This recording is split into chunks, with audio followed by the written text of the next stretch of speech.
چەندین جۆر خواردن و سەوزە و پێداویستی کۆ دەکرێتەوە لە پێناو دروستکردنی یەک جۆر خواردندا، ئەویش دۆڵمەیە. دۆڵما کە یاپراغیشی پێدەوترێت بە چەندین شێوەی جیاواز ئامادە دەکرێت. لێرەدا تیشک دەخینە سەر دۆڵمەی کەرکووک کە بە تاموچێژێکی تایبەت ناوی دەرکردووە. لەم راپۆرتەدا زانیاریەکان دەربارەی چۆنێتی دروستکردنی دۆڵمەی کەرکووک لە خانمانی ماڵ وەردەگرین. ئێمە دۆڵمەی کەرکووکی بەعام خۆی ئێمە بەعام ئەم دۆڵمەیە بەکاردێنین وەکو کورت. ئەم دۆڵمەی کە بەس سڵقا گڵامیە وشتی تێناکەن هەیە تێکەڵی ئەکا مەسەلەن ڕیس ژێرەوە ئەکاتە گڵامیە و ڕیش سەرەوەشی ئەکاتە سڵق. بەڵام من لێرە هەردوو شێوازەکەم دروست کردووە بە تەنها.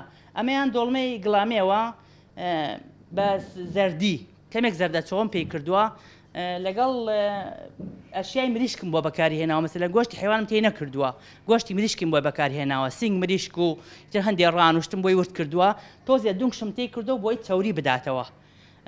ئەمەیانم بە سیر و بە شبیت و بە ماچشەی کوڵێنم ئەمەشیان عینەن وەک گوتم ئەوتەماتەیە و بە لە منزی کردومە ئیتر هەیە بە تورش ئەیکا تورشی تێ ئەکا.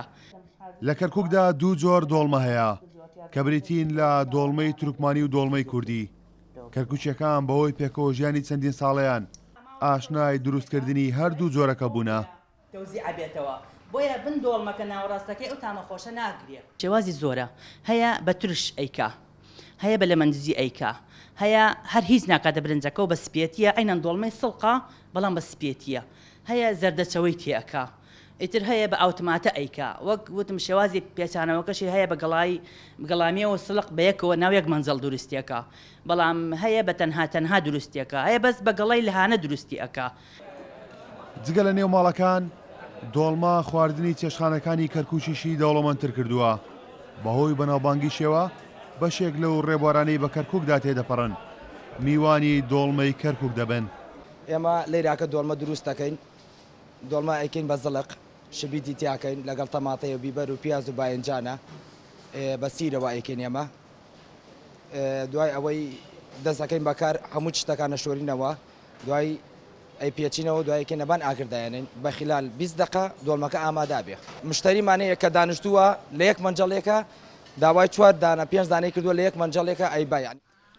دوای هەموو قۆناغەکان دۆڵمە دەگاتە دوایین قۆناغی خۆی ئەویش دانانی لەسەر سفرە و ئامادەکردنیەتی بۆ خواردن.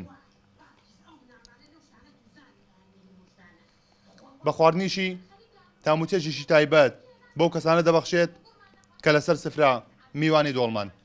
کارۆن محەممەد کورد ساد نیوز کەرکووک.